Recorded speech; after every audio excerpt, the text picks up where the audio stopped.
우리 새벽 기도의 절반을 오늘까지 달려왔습니다.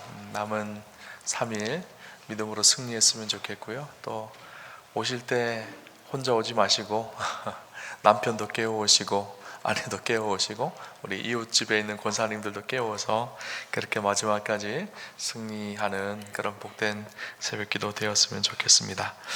오늘 3일째 말씀인데요, 예수님은 제자들에게 계속해서 거듭거듭 인자가 십자가에 못 박히게 되어질 것이다 라는 것을 말씀하십니다. 제자들도 예수님의 그런 반복되는 말씀 앞에 아마 예수님의 죽으심에 대한 위기감을 느끼지 않았을까라는 생각을 해봅니다. 그리고 그 죽으심에 대한 여러 가지 반응들이 나오게 되어집니다. 오늘 본문에 보면 대제사장과 백성의 장로들이 모여서 예수님을 죽일 것을 협의하고 이야기하는 장면이 나옵니다. 그런데 오늘 본문에 보면 5절까지 그 이야기가 기록되어져 있는데 3절을 보면 그때 대제사장들과 백성의 장로들이 가야바라는 대제사장의 관정에 모여 예수를 흉계로 잡아 죽이려고 의논하되 말하기를 밀란이 날까 하노니 명절에는 하지 말자 하더라. 그들의 계획은 원래 6월절 명절에 예수님을 죽이는 것은 그들의 계획이 아니었던 것 같아요. 사람들이 많이 모여있는 이때에 예수님을 지지하는 사람들이 많이 있으니까 혹시나 예수님을 지금 죽이게 되어지면 밀란이 일어날까, 그런 두려움이 그들에게 있었던 것 같습니다. 그래서 6월절이 지나고 나서 예수님을 죽일 계획을 가지고 있었죠. 그런데 예수님께서는 그러지 아니하셨죠. 6월절에 잡히셔서 십자가에 달려 죽으셨습니다. 그 의미 속에는 여러 가지 의미가 있지만 그 의미 속에는 이런 의미가 있습니다. 예수님께서 6월절에 유월절 어린 양으로 스스로가 십자가에 당신을 내어주셔서 온 세상을 구원하기 위한 하나님의 뜻과 계획이 그 속에 담겨져 있었죠. 그 표면으로는 예수님을 죽이기 위해 대제사장들과 백성의 장로들이 예수님을 죽이는 일의 주동자가 되어졌지만, 그 이면적으로는 하나님께서 예수님을 통해서 유월절의 어린 양의 피로 온 세상을 구원하기 위한 하나님의 뜻과 계획을 이루어가고 계신다라는 사실을 우리가 본문을 통해서 보게 되어집니다. 오늘 본문은 이 샌드위치 구조 전형적인 모습을 취하고 있습니다. 이 두미 쌍괄식 구조라고 하는데 마가복음에 주로 많이 등장을 하는데요. 오늘 본문의 내용, 우리가 마리아가 예수님의 발을 씻기는 장면이죠. 그 본문 전후에 사실은 예수님을 핍박하고 예수님을 죽이려고 하는 유대 종교 지도자들과, 그리고 끝부분 오늘 본문을 지나고 나면 가룟 유다의 배반에 대한 이야기가 기록되어져 있거든요. 그 사이에 의도적으로 마태는요, 예수님 머리에 향유를 붓는 그 이야기를 의도적으로 기록을 하고 있습니다. 그래서 예수님의 죽음, 십자가에 대해서 대조되는 두 인물들을 의도적으로 비교하며 그렇게 오늘 본문을 전개해 가고 있는 것을 보게 되어집니다. 사실 요한복음에는 이 마리아 예수님의 머리에 향유를 붓고 마리아의 이 향유를 깨뜨리는 사건을 6월절 엿새 전의 사건으로 기록을 합니다. 그런데 마태복음에는요, 예수님을 잡아 죽이려고 하는 계획을 세우는 그 다음에 의도적으로 자료를 정리해서 그 다음에 마태는 기록을 하고 있습니다. 마태복음은 시간 순서대로 기록되어져 있는 것이 아니거든요. 많은 성경학자들은 이 마리아 사건은 사실 예수님이 예루살렘에 입성하기 전에 있었던 사건이라고 그렇게 추정을 합니다.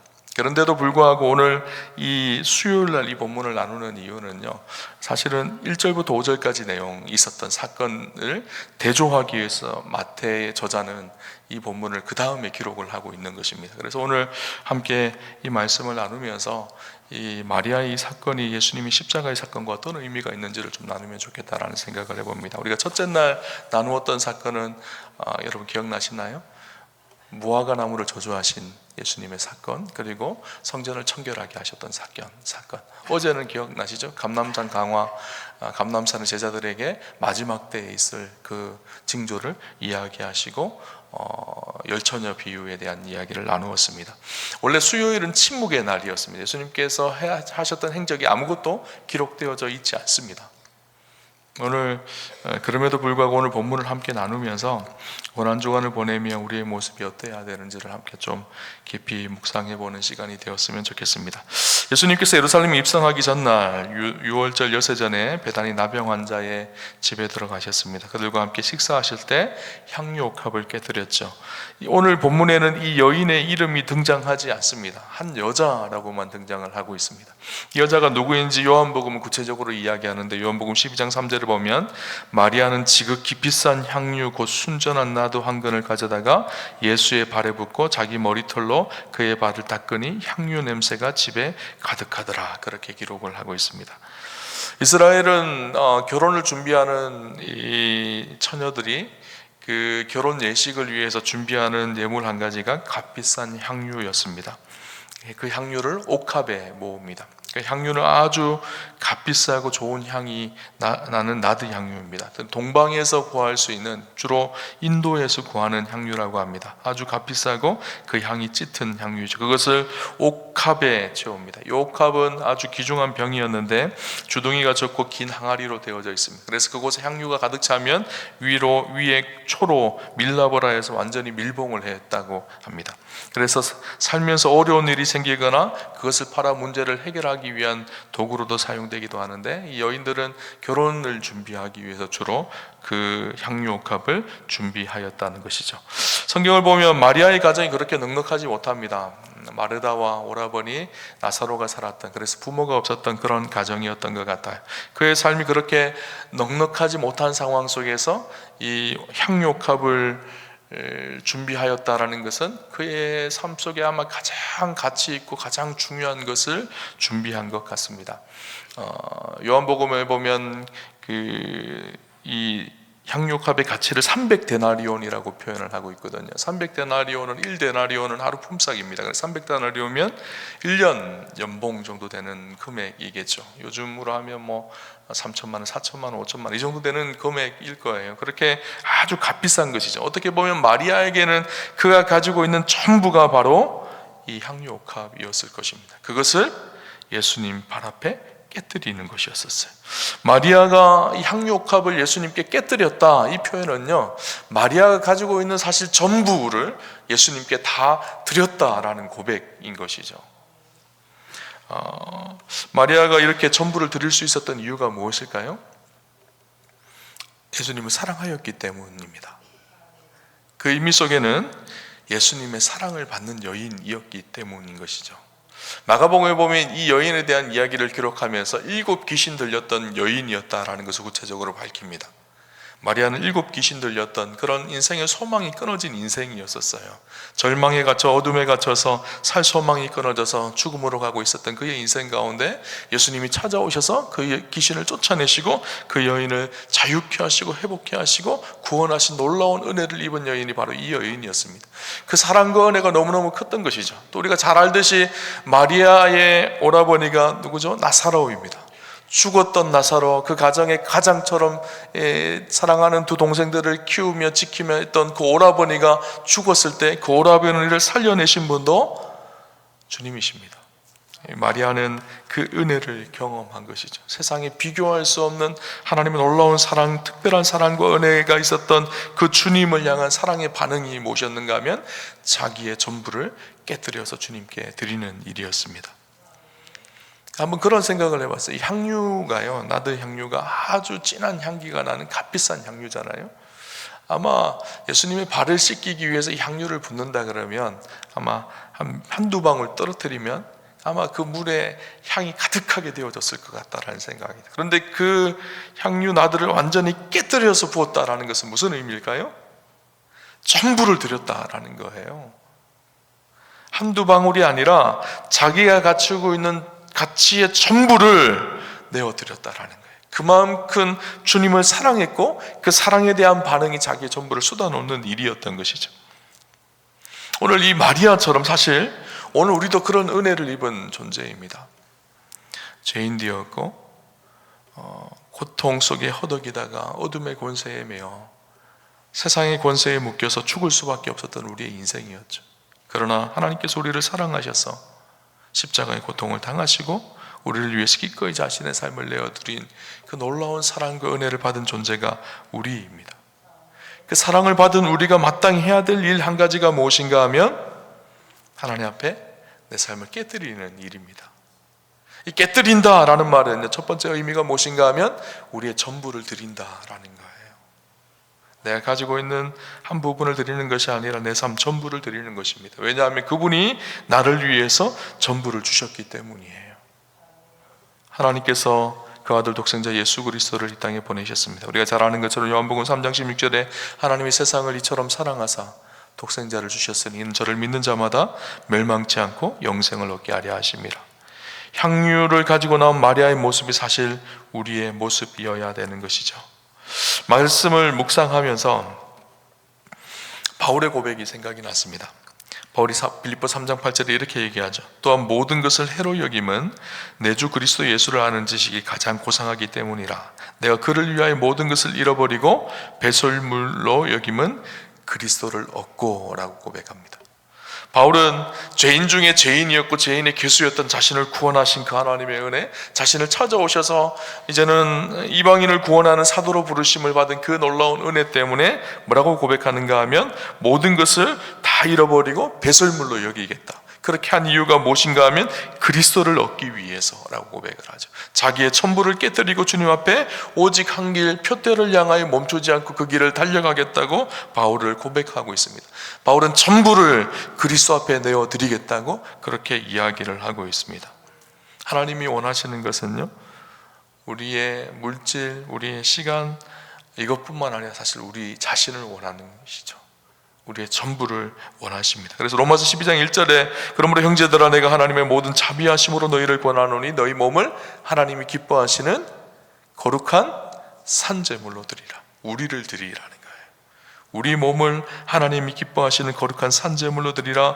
이것이 너희가 드릴 영적 예배니라. 그렇게 말씀하고 있어요. 오늘 마리아는 자신의 삶의 전부를 깨뜨렸던 것입니다.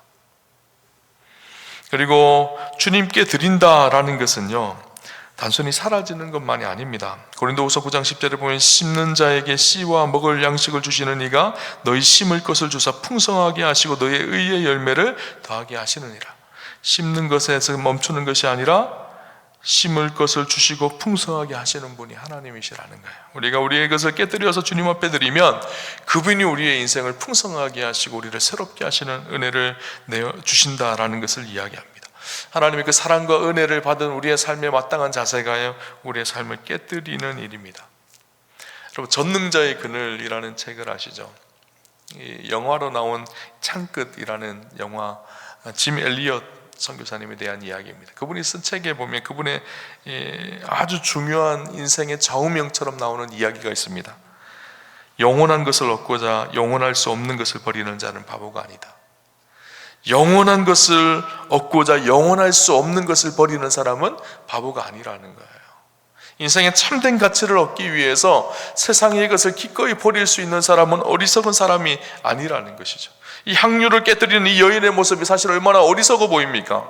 제자들이 비난을 하잖아요, 그죠? 이것을 팔아서 가난한 사람들에게 나누어지면 훨씬 더 좋았을 것입니다. 그렇게 예수님께 묻기도 합니다. 그럼에도 불구하고 예수님은 이 여인의 이야기를 칭찬하십니다. 왜 그럴까요? 그리스도의 죽으심을 준비하는, 오늘 본문에 보면 1절부터 5절에 예수님을 죽이려고 하는 제사장과 이 유대 지도자들과 비교되어서 그 이야기를 하고 있는 거예요. 그리고 14절부터 16절까지 가룟 유다의 배반과 비교해서 이 여인의 이야기를 오늘 하고 있는 것이죠.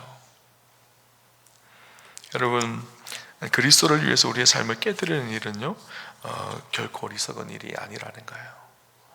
고난주간을 보내면서 예수님의 십자가의 사랑과 은혜를 생각하면서 오늘 내 삶은 그리스도를 위해서 무엇을 깨뜨릴 수 있을지를 한번 생각해 보셔야 합니다.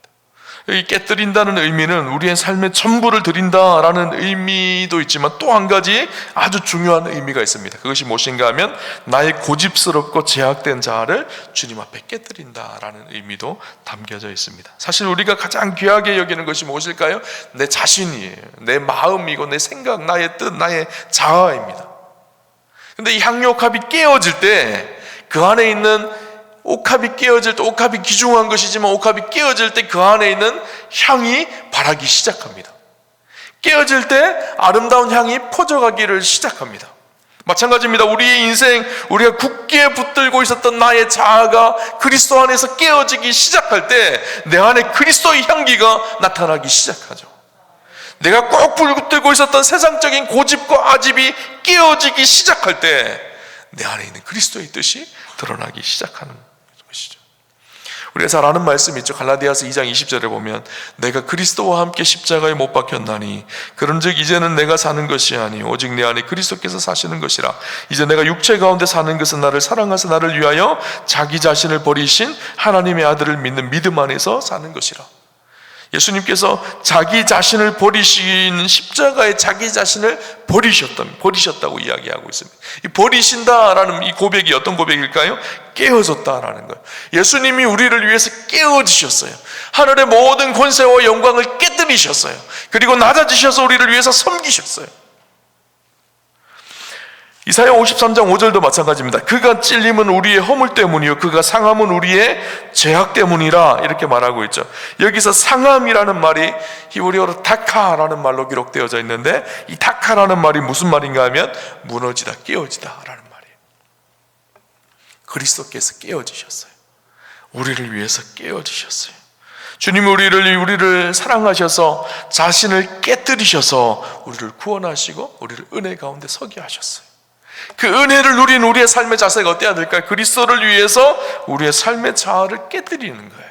나의 욕심, 그리스도 안에서 죽지 못했던 나의 옛 자아를 깨뜨리고 그리스도 앞에 겸손하게 내 삶을 내어드리고 이제는 그리스도로 사는 것, 이것이 내 삶을 깨뜨리는 것입니다.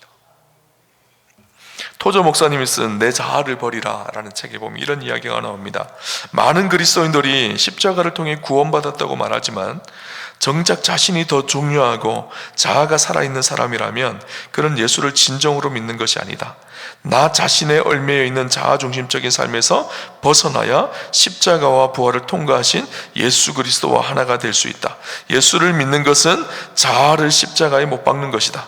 그렇게 자아가 깨어질 때 우리는 예수 그리스도의 십자가 깃발 아래서 기쁨으로 살아갈 수 있는 권리와 능력을 얻게 된다. 그렇다 우리는 자꾸 작아져야 하고 그리스도는 자꾸 커져야 한다. 예수 믿는다라는 것이 무슨 말일까요? 우리의 자아를 깨뜨린다라는 거예요. 나의 고집스럽고 불통스럽고 세상 중심적이었던 나의 자아가 깨뜨려지고 내 안에 그리스도가 사는 것. 여러분, 아직 깨어지지 않은 우리의 자아가 있습니까?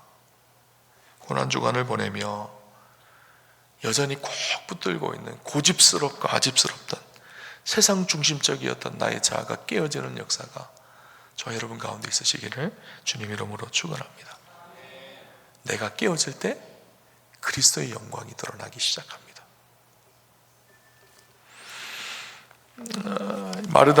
마리아는 자기의 전부였던 이 옥합을 깨뜨렸습니다. 그런데 그렇게 자신의 전부를 드리고 옥합을 깨뜨려 주님 앞에 향유를 부을 때 마리아를 사람들이 비난하기 시작합니다. 오늘 보면 8절 9절에 보면요 이렇게 기록합니다. 제자들이 보고 분개하여 이르되 무슨 의도로 이것을 허비하느냐, 이것을 비싼 값에 팔아 가난한 자들에게 줄 수 있었겠도다 하거늘 이라고 비난을 하죠. 요한복음에 보면 그 값이 300데나리온이라고 하죠. 이 300데나리온을 팔아서 가난한 사람들에게 주면 훨씬 좋지 않겠느냐, 그렇게 비난을 합니다. 다른 복음서에는 구체적으로 이 사람이 누구였는지도 이야기하죠. 가룟 유다였다라고 그렇게 이야기합니다. 마리아는 제자들이 비난해도 굴하지 않고 묵묵히 예수님께 향유를 붓고 있습니다. 이렇게 예수님께 자신의 삶을 깨뜨리고 자기의 전부를 드리면 주위에서 좀 칭찬해주면 얼마나 좋아요, 그죠? 그런데 비난하기 시작하는 거예요. 우리도 그렇습니다. 주를 위해 헌신하면, 주를 위해 내 삶을 깨뜨리면, 나의 물질을 깨뜨리고 나의 시간을 깨뜨리면 주위에서 칭찬해주고 격려해주면 참 좋을 텐데 뜻하지 않게 비난의 소리를 들을 때가 있습니다. 그것도 믿지 않는 사람들에게 비난의 소리를 들으면 그래도 견딜만 합니다. 그런데 오늘 누구에게 비난의 소리를 듣죠? 제자들에게 들어요. 우리도 마찬가지죠. 주를 위해 열심히 봉사하다 보면 때때로 뜻하지 않게 비난의 소리를 믿는 사람들에게 들을 때가 있습니다. 그때 하늘이 무너지는 것 같고 마음이 상합니다. 그런 일로 교회를 떠나시는 분들을 볼 때도 있습니다. 그런데 우리가 기억해야 될 사실 한 가지가 있어요. 제자들은 몰랐지만 누구는 아셨을까요? 주님은 아셨다라는 사실이에요. 예수님은 그 마음, 그 여인의 마음이 어땠는지를 아셨다라는 거예요. 그 여인은 그래서 중단할 수가 없었어요. 사람들의 비난의 소리가 있다고 하더라도 예수님 발 앞에 엎드려서 향유옥합을 깨뜨리고 예수님의 발을 씻기고 그 머리에 기름을 붓습니다. 여러분, 우리의 삶 속에도 마찬가지입니다.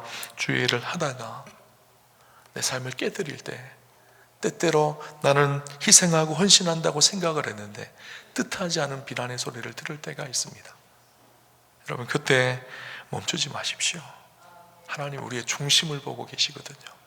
우리의 마음을 보고 계시거든요. 하나님이 기억하고 계시거든요. 온갖 수치와 조롱과 아픔을 당할 때 하나님이 아시거든요. 그래서 오늘 성경은 뭐라고 얘기하고 있죠?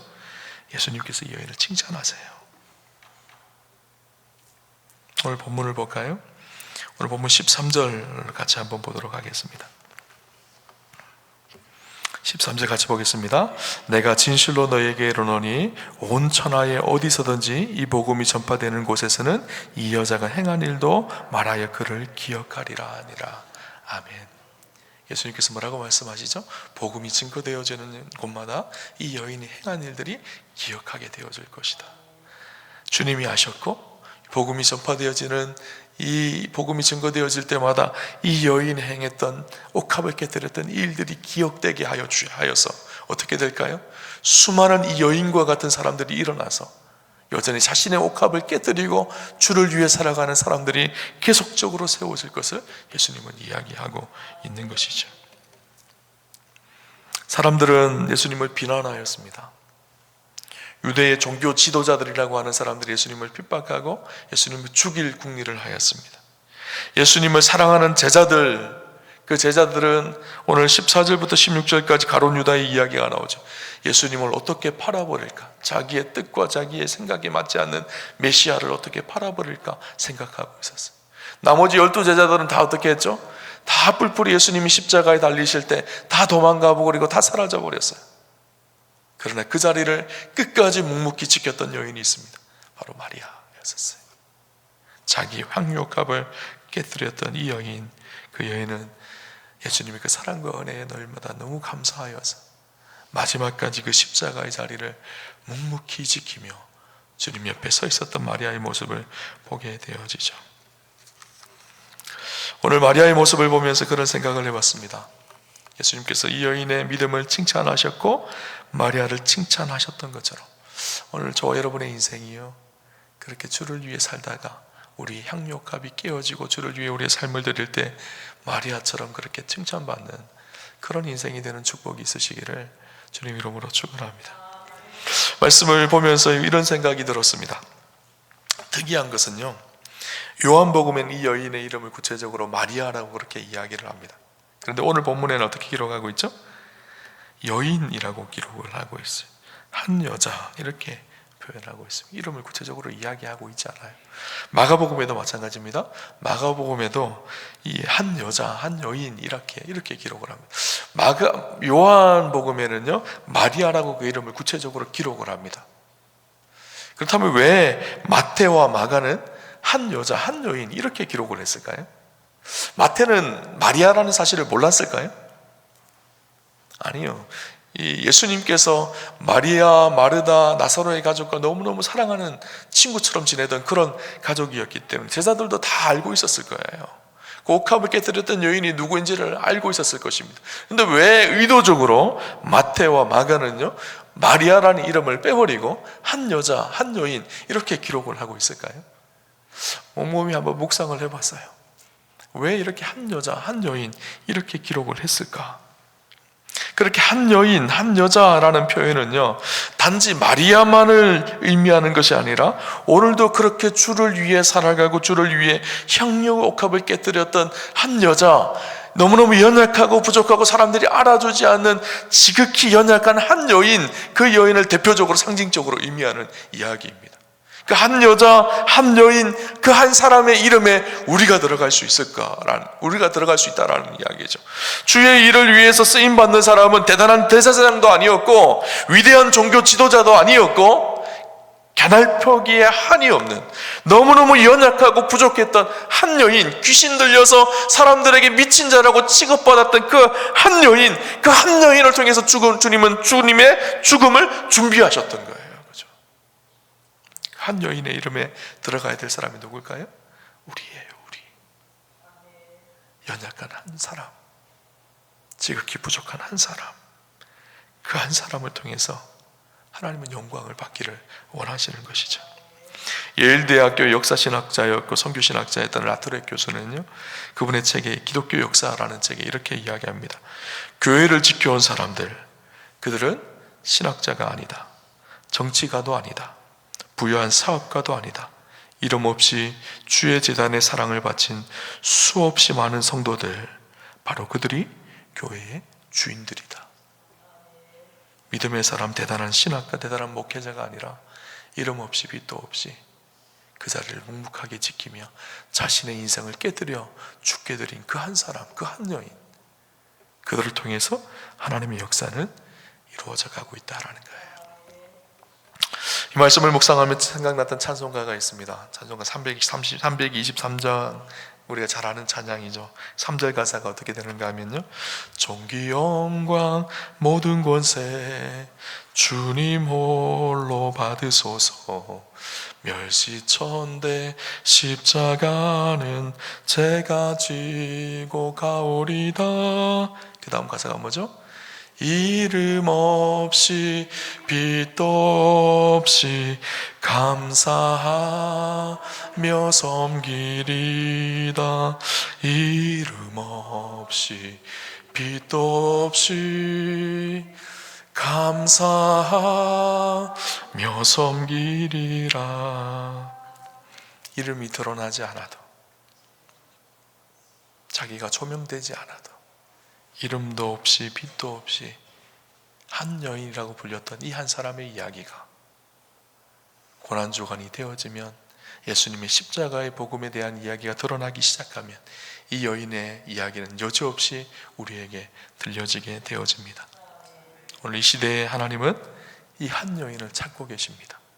자기 인생을 깨뜨려서 온갖 비난의 소리가 있지만 묵묵하게 그 길을 따르는 그 한 여인, 그 한 여인이 저와 여러분이 되는 그런 축복과 은혜가 있으시기를 주님 이름으로 축원합니다.